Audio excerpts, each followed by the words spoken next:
নমস্কার, আমি শুভাঙ্গী এবং আমি আজকে এসে গেছি স্টুডিওতে সমস্যা সমাধান অনুষ্ঠানে। এবং আজকে আমার সঙ্গে যিনি আছেন তার ব্যাপারে নতুন করে কোনো ইন্ট্রোডাকশন কিন্তু লাগে না। আমাদের সকলের প্রিয় অ্যাস্ট্রোলজার জয়দেব শাস্ত্রীজি, আপনাকে অনেক অনেক স্বাগত স্টুডিওতে। নমস্কার, জয় শ্রী ঠাকুর রামকৃষ্ণ, জয় শ্রী ঠাকুর রামকৃষ্ণ, জয় শ্রী ঠাকুর রাম। সমস্যার সমাধান অনুষ্ঠানে আপনাদের সবাইকে স্বাগত জানাই। আজকে আমরা আপনাদেরই আহ, করা কিছু কোশ্চেনের অ্যান্সার নিয়ে এসেছি এবং এই কোশ্চেনটি একটু আলাদা। তো আপনারা অনেক কিছু তথ্য আজকে জানতে পারবেন। যদি ভালো লাগে তাহলে আমাদের অবশ্যই কমেন্ট করে জানাবেন। সরাসরি চলে যাচ্ছি কোশ্চেন অ্যান্সার পর্ব। কারো চোখের পাতায় বা ধরুন চোখের উপরে জন্মদাগ আছে, সেটা কি বোঝায়? চোখের পাতাকে জ্যোতিষশাস্ত্রে মানসিক গভীরতা ও অন্তর্দৃষ্টির প্রতীক হিসেবে দেখা হয়। ওপরের পাতায় দাগ থাকলে বলা হয় ব্যক্তি স্বাভাবিকভাবেই প্রজ্ঞাশক্তি সম্পন্ন, অন্যের মনের ভাব বা পরিস্থিতি দ্রুত বুঝে নিতে পারেন। এদের মধ্যে রোমান্টিক ও আবেগপ্রবণ স্বভাবও লক্ষ্য করা যায় বলে ধরা হয়। ফলে সম্পর্কের ক্ষেত্রে এরা গভীরভাবে জড়িয়ে পড়েন এবং সঙ্গীর প্রতি যত্নশীল থাকেন। আঘাতও কিন্তু পেয়ে যায়। এবার ধরো চোখের নিচে জন্মদাগ আছে, সেটার কি প্রভাব পড়ে? এটাকে বলে চোখের নিচের দাগকে অনেক জ্যোতিষী আবেগের চিহ্ন বলে ব্যাখ্যা করে। বলা হয় এখানে দাগ থাকা মানুষরা সম্পর্কে অত্যন্ত বিশ্বস্ত ও যত্নশীল, তবে মানসিকভাবে একটু বেশি সংবেদনশীল হওয়ার ছোটখাটো বিষয়ে গভীরভাবে প্রভাবিত হন। পারিবারিক বা প্রেমের সম্পর্কে মাঝে মধ্যে কিছু ওঠানামা আসতে পারে, তবে এরা ধৈর্য ধরে সম্পর্ক টিকিয়ে রাখার চেষ্টা করেন। এবার ধরুন চোখের কোণে বা চোখের বাইরের দিকে জন্মদাগ থাকলে সেটা কি বোঝায়? চোখের বাইরের কোণের দাগকে আকর্ষণ ও রহস্যময় ব্যক্তিত্বের লক্ষণ হিসেবে দেখা হয়। বলা হয় এই স্থানে দাগ থাকা মানুষরা স্বাভাবিকভাবেই মানুষকে নিজের দিকে আকৃষ্ট করতে পারেন এবং তাদের ব্যক্তিত্বে একটা বিশেষ চুম্বকীয় গুণ থাকে। সামাজিক জীবনে এরা জনপ্রিয় হন এবং সহজে নতুন মানুষের সাথে সম্পর্ক গড়ে তোলেন। এবার ধরুন ভেতরের কোণে মানে নাকের কাছাকাছি যদি জন্মদাগ থাকে, তাহলে সেটা কি ইঙ্গিত দেয়?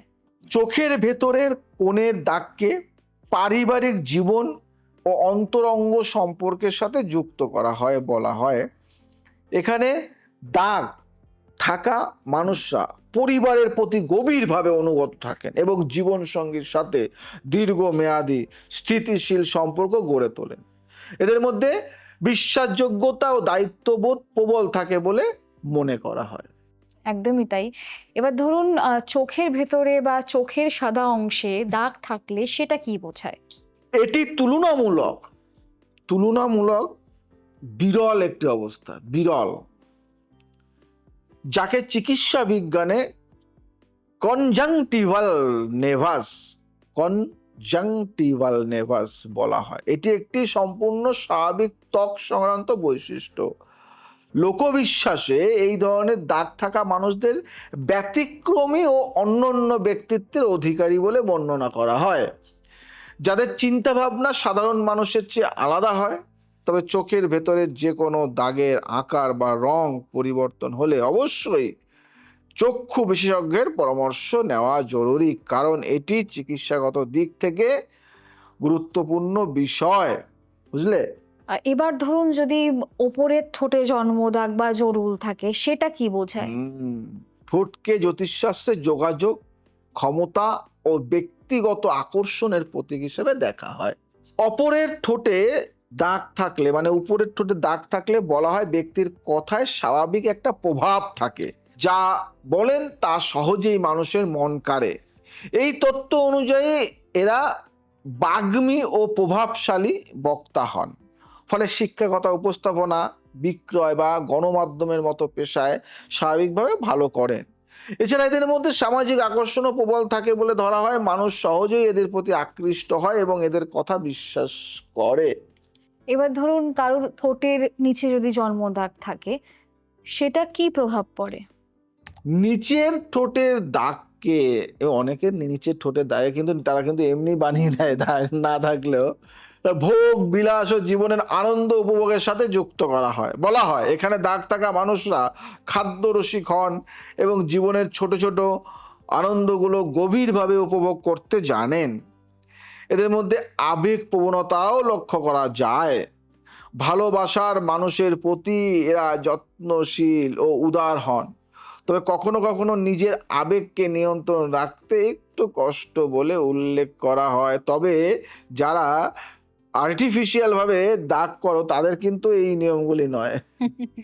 এবার ধরুন ঠোঁটের ডান কোণে যদি জন্মদাগ থাকে, সেটা কি বোঝায় একটু বলুন। দেখো, ঠোঁটের ডান কোণের দাগকে সামাজিক ক্ষমতা বা সামাজিক দক্ষতা ও নেতৃত্ব গুণের সাথে যুক্ত করা হয়। বলা হয় এই ধরনের মানুষ আলোচনা বা তর্কে দক্ষ হন এবং নিজের মতামত স্পষ্টভাবে প্রকাশ করতে পারে। এদের মধ্যে সহজাত নেতৃত্ব গুণ থাকে, ফলে বন্ধু মহলে বা কর্মক্ষেত্রে এরা প্রায় সিদ্ধান্ত নেওয়ার ভূমিকায় থাকেন। এবং ধরুন ঠোঁটের এই বাম কোণে জন্মদাগ থাকলে সেটা কি ইঙ্গিত দেয়? তো বাম কোণের দাগকে সৃজনশীলতা ও কল্পনা শক্তির সাথে যুক্ত করা হয়। বলা হয় এদের বা এই ধরনের মানুষরা শিল্প, লেখালেখি বা সঙ্গীতের প্রতি স্বাভাবিক আকর্ষণ অনুভব করেন এবং নিজেদের অনুভূতিকে সৃজনশীল উপায়ে প্রকাশ করতে পারেন। এদের কল্পনা শক্তি প্রখর হয়, যা তাদের অনেক ক্ষেত্রে ভিন্ন ধর্মী চিন্তা ভাবনা করতে সাহায্য করে। এবার ধরুন ঠোঁটের ঠিক মাঝখানে জন্মদাগ যদি থাকে, সেটা কি বোঝায়? ঠোঁটের মাঝখানের দাগকে বিরল ও বিশেষ শক্তিশালী লক্ষণ হিসেবে দেখা হয়। বলা হয় এই ধরনের মানুষ ভারসাম্যপূর্ণ ব্যক্তিত্বের অধিকারী হন। একদিকে যেমন যুক্তি দিয়ে চিন্তা করতে পারেন, তেমনি আবেগকেও গুরুত্ব দেন। এদের সিদ্ধান্ত নেওয়ার ক্ষমতা তুলনামূলক পরিপক্ক হয় বলে মনে করা হয়, ফলে জীবনের গুরুত্বপূর্ণ মোড়গুলোতে এরা সঠিক পথ বেছে নিতে পারেন। একদমই তাই। এবং আজকের এপিসোডটা একদম ভিন্ন রকমের হলো। ওই ছোটবেলায় একটি অ্যাড দেখতাম, দাগ আচ্ছে হ্যাঁ, সার্ফ এক্সেলের। তো সেই ক্ষেত্রে ওরকম একটা বিষয়, মানে প্রত্যেকটা দাগ যে হলেই যে মানুষ একটা ভয় থাকে যে আচ্ছা তাহলে কি ক্ষতি হবে, সেটা কিন্তু নয়। প্রত্যেকটা মানে দাগের পেছনে বা জরুরের পেছনে বা তিলের পেছনে যে রহস্যটা আপনি বললেন, খুব ভালো লাগলো। এবার সময় তো একদম শেষের দিকে। আমাদের মনে হয় সারাদিনটাই গল্প করি, সারাদিনটাই সমস্যার সমাধান করি, কিন্তু সেটা তো সম্ভব নয়। তো কয়েকটি প্রশ্ন আমার আছে। সেটা হলো এই যে মানে দাগ, কিছু দাগ তো খারাপও হয়, তো সেক্ষেত্রে কি প্রতিকার করা যেতে পারে? দেখো, এমন একটা তথ্য দিল বা এমন একটা কথা বললো, এটা কিন্তু লাখ টাকার এক কথা। কারণ সব ভালো তো হতে পারে না, কিছু কিছু তো খারাপ আছে। তো খারাপ থাকলে আমরা কি করব? খুঁচে নেব নাকি দাগটা? তা তো না, দাগ তো রিমুভ করাও যাচ্ছে না।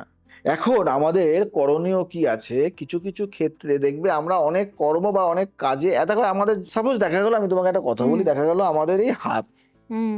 তো এই হাতে দেখা গেল আমাদের এই, ধরো সাপোজ দেখা গেল লাইফ লাইন, হুম। লাইফ লাইনে দেখা গেল এরকম একটা দাগ রয়েছে। হুম। আমাদের কিন্তু জীবনহানির যোগ হতে পারে, আচ্ছা। আমাদের কিন্তু অ্যাক্সিডেন্ট হতে পারে, ফাড়া হতে পারে। সেই ক্ষেত্রে আমরা কি করব? সেই ক্ষেত্রে বাড়িতে বসেও টোটকা করা যায়। আচ্ছা। সাময়িক দেখা গেলো সেখানে একটু চন্দন লাগিয়ে দিলাম। দাগ খারাপ বলে সেই দাগটা তুলে ফেলতে হবে তা কিন্তু নয়, এটা কিন্তু ভুল রং। এটা আবার দাগটাকে অনেকে কি করে এবং খুঁচিয়ে কিন্তু বের করে, এবার সেখানে কিন্তু ক্যান্সার হওয়ার সম্ভাবনা থাকে। আচ্ছা। তো সেগুলি কিন্তু করতে যাবে না কখনো। যার জন্য দেখো, এই আমাদের এই সমস্যার সমাধান অনুষ্ঠান, এটা কিন্তু বিজ্ঞান ভিত্তিক ভাবে আমাদের এই প্রোগ্রামটা হয়। এখানে আমরা যেটা বলি সেটা করি এবং আমরা কিন্তু নেগেটিভটাকে একদম মানে কি বলবো সরিয়ে রাখি। তাই কেউ দাগ খোঁচাখুচি করবে না। ওই যদি মনে হয় দাগটা খারাপ, সেখানে একটু সাদা চন্দন লাগিয়ে দিলে বা একটু লাল চন্দন লাগিয়ে দিলে, যদি দেখা যায় যে মঙ্গলের উপরে সেই দাগটা পড়েছে, তাহলে কি মঙ্গলের জন্য লাল চন্দন দিলে, সিঁদুর দিলে। রোজ? রোজ মানে কি, দেখা গেল মানে রোজ তো সবসময় আর রং রং মাখিয়ে হাতে ঘোরা যায় না, কিছুটা মাঝে মাঝে। আর সব থেকে মাথায় রাখবে জানার যে কোনটা ভালো কোনটা খারাপ। আমাদের নবগ্রহ বা 9টা গ্রহর মধ্যে 9টা গ্রহ তো আর খারাপ নয়। হ্যাঁ।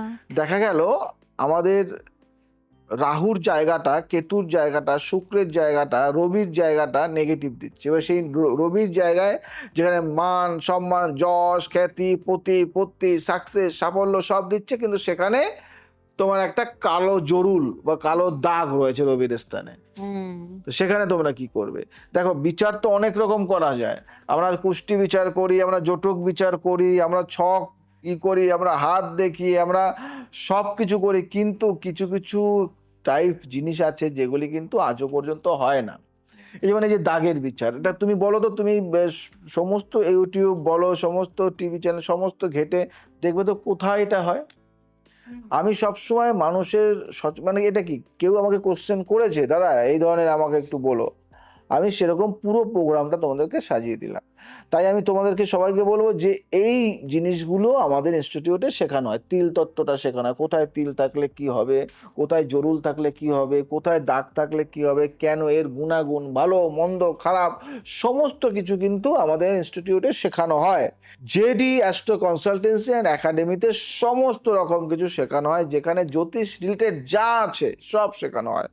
তাই যারা অ্যাডমিশন নিতে চাইছো দেরি করো না। যাদের মনে হচ্ছে যে সমস্যার সমাধান করতে চাইছো, কোনো প্রবলেমে ভুগছো বা কোনো অসুবিধায় আছো, কন্ট্যাক্ট করো, কনসালটেন্সি করো, দূরে আছো অনলাইন করো, অফলাইন অনলাইন শেখানো সমস্ত ব্যবস্থা রয়েছে। চিন্তা নেই, টেনশন নেই, জয়দেব শাস্ত্রী আছে মানে সব সমস্যার সমাধান। তাহলে আজ আসি, আবার আসবো নতুন কিছু নিয়ে। ভালো থাকো, সুস্থ থাকো, সবাইকে ভালো রাখো। জয় শ্রী ঠাকুর রামকৃষ্ণ।